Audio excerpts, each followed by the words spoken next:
Stop trying to people please, because it is manipulative. When we're trying to be a certain way so that people like us,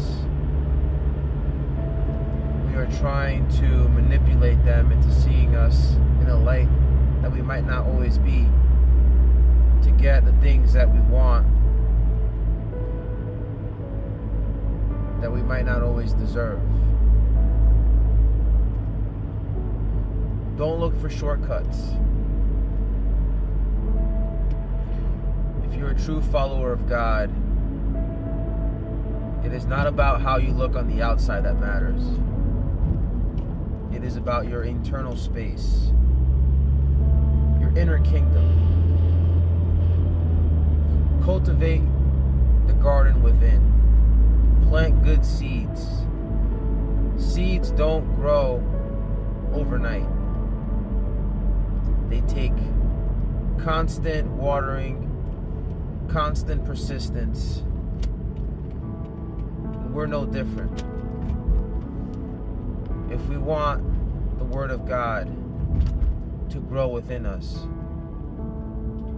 we cannot just read it when we want to read it a couple days during the week, or just go to church and think that that's enough. It has to become a lifestyle. Your number one focal point has to be Jesus Christ.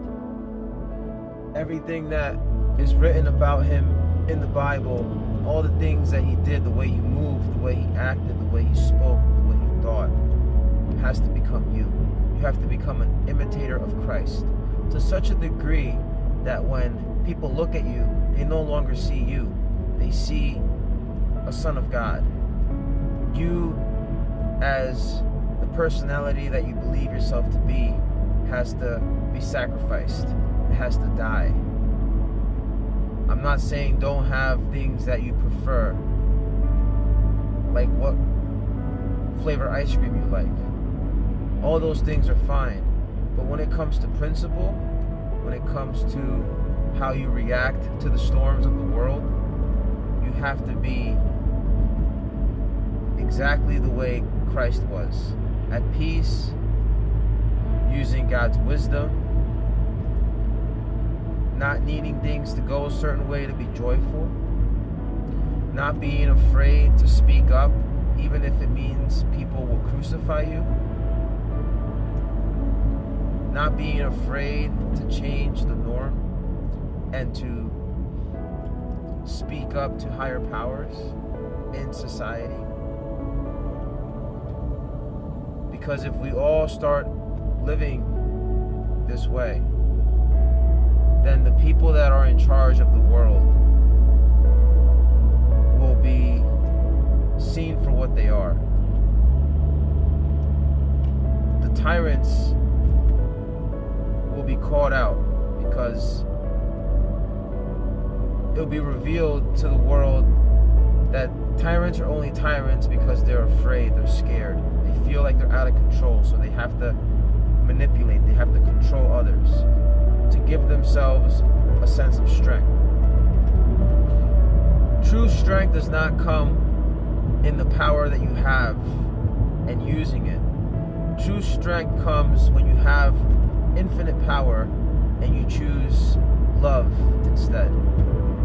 Jesus had the ability to call upon a legion of angels when he was being shamed and crucified and tortured and accused, and instead he chose to become our servant. He chose to let his life speak volumes by allowing the sinful people to crucify him.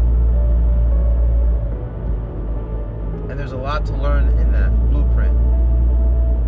There's a lot that we can take from his story, from his metaphors.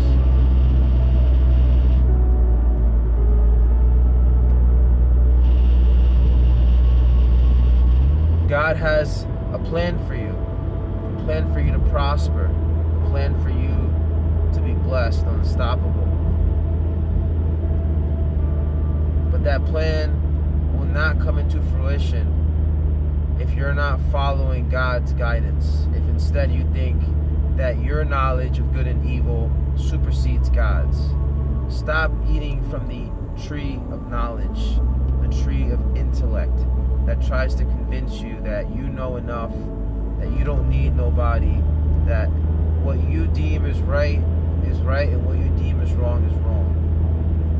Because that is what got us separated from God to begin with. Instead, give it up to God. Trust that He has all the answers. Have the faith in Him, and He will renew your mind, transform it, and give you the thoughts, the wisdom that you need to live the life that you thought you could never have. God bless. Till next time.